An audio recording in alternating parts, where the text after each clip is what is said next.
Welcome to the Department Chair Leadership Podcast, where the goal is to improve organizations and serve students one leader at a time. I'm your host, Dr. Chris Jochum. If you're a department chair in higher education or any type of educational leader, and you want to improve yourself to better serve and influence those you lead, you've come to the right place, because the best way to improve an organization is to improve its leader. Let's get started. Welcome back to the Department Chair Leadership Podcast. As always, very thankful that you are taking time out of your busy personal and professional life to enrich the lives of those you serve and improve your organization by developing yourself as a leader. So what I'd like to talk to you about today is what I call the CPR of leadership. Now, I think we all know what, in a medical sense, CPR means, a way to resuscitate somebody. And while this isn't nearly as significant as that, I found that it's a great acronym because nonetheless, focusing on these things can do two primary functions, at least based upon my podcast today. One, they can always energize and revitalize your own leadership. And also, my hunch is this time of year, as I sit here, we're towards the end of the spring semester in the United States. And some of you, maybe you just found out you're going to be a chair next academic year. Maybe you are in the middle of your chair appointment.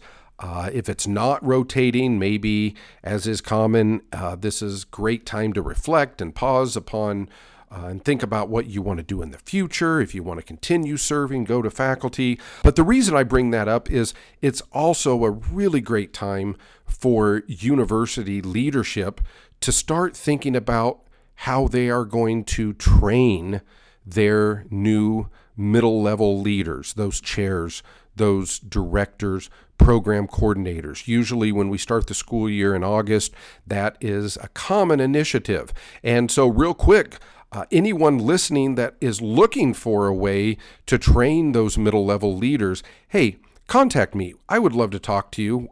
I have a book called The Department Chair Practical Guide to Effective Leadership that has added value to universities within the U.S. and abroad in terms of training middle-level leaders. I also have done both on-site and virtual training and would love to just discuss some opportunities that we could maybe collaborate on and how I could add value to those in your organization. So because of that, the reason I want to talk about what I call the CPR of leadership is because, one, it helps you reflect upon where you're at and maybe identify some strengths and some areas to improve on. But also, people ask me, I want to train our leaders on campus. What are some things that I need to include in my training, my curriculum, my program? And I have found that focusing on my CPR of leadership also answers those questions. So I know this is a busy time of year. Thank you so much for listening. So let's get started. So what is what I call the CPR of leadership? Well, C stands for your culture, your climate. P stands for leadership philosophy, priorities, and practice. And then finally, R, you should know, if you've listened to me enough, that we're going to talk about relationships and reflection. So again, my goal here to talk about the CPR of leadership, maybe give you a little template to reflect upon the past year you've had, or maybe the academic year you're getting ready to embark upon as a new leader. And if you are thinking about training leaders or sharing with your upper admin some ideas for training leaders, obviously love to have you adopt my book and have me come to campus and work with you. But in addition, or in lieu of that, here's some things to think of. So let's go here. The CPR of leadership. First of all, reflecting upon the year you've had, the year you're going into, or what should you include in an effective academic leadership program, you have got to focus on culture and climate. Now, I've done a few episodes on this, but real quick, culture is in essence the what and the how of our organizations, of our departments, of our units. It can be thought of as the tradition. And then the climate is the why. Why do we do those things? What's unique to us? What do we feel? What do we believe about interacting with others? I often say one way to drill down to both your culture and climate is to identify how do you talk to and about others? How do you treat others? So as a leader, if you're reflecting on the year you've had or the year you're going into, step back and say, what are some areas, what's some of the conflict that I had to address? And to what extent can that be traced to our habits, the what and the how of our university, our department, our unit? And then even more importantly, what does that say about how we value one another? And what are the good things and the habits, the behaviors that we want to keep? And then based upon some of the conflict that has come in your office, across your desk, etc., maybe identify how changing some behavior, changing some habits, changing maybe part of your vision, your overall mission on a day-to-day basis, how you could maybe tweak some of those, and that's going to enhance your culture. Now, I know this time of year, we talk a lot. Every university has a strategic plan, and you should have one, and you should follow it. And if done well, it encompasses who you are currently and your aspirations. Please know whenever I talk about identifying culture and climate, this is to support the mission and values and vision of the university, the overall strategic plan. This is to come alongside that and fit within it, which you should be able to do. If you're curious how to do that or need help, reach out, shoot me an email, and we'll talk about that.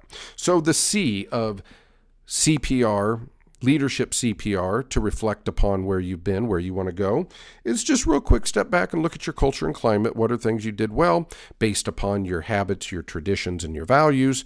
And what are some things that you can maybe focus on? Now, if you're looking at how should I train my middle level leaders? What are some parts or components of a great curriculum? There are many out there, and they can have many topics, but it better focus on culture climate. If you're not training leaders with a consistent focus on culture and climate, you're missing a big piece of the pie, and you're not helping them reach their full potential. So we need to talk about culture and climate. Next one, P is for priorities, philosophy, and practice. Any training program for leaders of any kind, it needs to focus on identifying your leadership philosophy. Another way is your mission statement. Those of you that read Simon Sinek, he calls it your why. At the end of the day, it's foundationally, how have I been socialized to view leadership? And because of that, what do I believe inherently about leadership? Because in higher education, we know moving from faculty to an administrative role asks us to basically adopt and develop a leadership mindset as our new area of expertise. And so any training program, or I should say, an effective training program, must focus on developing your philosophy about what it means to provide and become and continue to develop yourself as an effective leader. In addition, if you're looking back on the year you've had, to what extent did you make decisions and interact with others in a way that was in line with your leadership philosophy? And because we're all human, myself included, what were some things that maybe you did that weren't necessarily in line and that we probably can identify and work on moving forward? Hey, these are also going to align and help you also enhance your culture and your climate, because they're very much related. How you conduct business, how you treat others, how you live out that leadership philosophy inherently affects your culture and climate. So we have philosophy. We also have our priorities. If we're looking at developing leaders, we have to focus on how are we going to prioritize our values, our vision, our mission, and other people on a daily basis. So you've heard me talk about this. I write about it in my book, but the importance of your daily agenda. And a lot of that are your priorities. So, you show me your agenda, I will show you your priorities as a leader. If you say you value others, if you say you value getting to know other people, and then your agenda, what you're doing on a daily basis, is hiding away in an office and only working on things that serve your personal agenda, then there's a disconnect. Your agenda tells me your true priorities. So look at your agenda over this last year, and to what extent have you been able to or to what extent has your agenda aligned with your leadership philosophy and values, i.e. the culture and climate you want to create, sustain, and promote? And then in what areas has it fallen short? And then also the word practice. What do I mean by that? Well, over this past year as a leader, have you improved your overall practice and your acumen as a leader? Also, literally, I always talk about one of the best ways to learn to address conflict is to practice. Now, not look for problems, but I mean role play. In what ways have you practiced getting better? Looking to, as Brene Brown says, get it right, not just be right. Look for a trusted colleague, mentor, role play, i.e. practice. So, a couple different meanings there for practice. Look back on your practice this past year. In what ways have you practiced being a better leader, addressing conflict? And if you are looking at developmental programs, they also need to place value on developing your practice, your habits as a leader, and literally instilling some type of way to practice, i.e. role play, conflict scenarios. Very, very important. And then finally, my CPR of leadership. Again, we talk about C, culture, climate, P, priorities, philosophy, practice, and then R, relationships and reflection. And that's pretty straightforward, friends. The year you've had as a leader, where have you succeeded and grown in the area of developing and sustaining relationships? If you're like most people, if you're human, certainly like me, what are areas in which you have fallen short and can do a better job? One of the nice things about academic leadership, and you know me, I've been going to school the better part of my life, either as a student, a public school teacher, or a professor, or a chair, is that in some ways we get to start new every school year, right? And I like that about school. That's one of my favorite times of year, actually, not just because I'm a football fan, but I just love it when school starts again and there's that energy. And to some extent, we do get to refresh our relationships and our outlook when quote unquote the school year starts again. So in what ways have you done a great job of developing relationships in a way that's consistent with the culture and climate you want to create, your leadership mission and vision and philosophy, and in what areas can you do a better job, because we all can? And then also reflection, just in general. How has it gone? Do you still feel like you are the best person to serve others, lead your department, your unit forward? Do you enjoy making leadership or adopting leadership as at least part of your new area of expertise? You all have an area of expertise as academics, researchers, teachers. But if you're in a leadership role, I've always said, you don't have to jettison your primary expertise, but you better be willing to adopt leadership, because people are your business, and that's what you're called to do on a daily basis. So reflect upon the year you've had. Reflect upon if you're going into an area, going to be a new leader, new chair, director next school year, reflect upon what that means and the differences that's going to pose in your lifestyle, because you will have a different lifestyle on a day-to-day basis as a leader compared to your previous role as a professor. And then, of course, any training or development that we adopt to train leaders, certainly in higher education, needs to also force us to reflect. Because when we reflect, I think that also humbles us. It enables us to recognize and identify and in some way share our vulnerability, which we must have as leaders. So, friends, I just wanted to be relevant to this time of year. Again, backing up, some of you are about ready to end the school year as a leader. Others might be looking at next school year as a leader. Some might have been tasked with training leaders as we go in through the summer and into the fall semester. Again, to recap, I call it my leadership CPR. It'll help breathe some life into you and those that you might be training as a leader.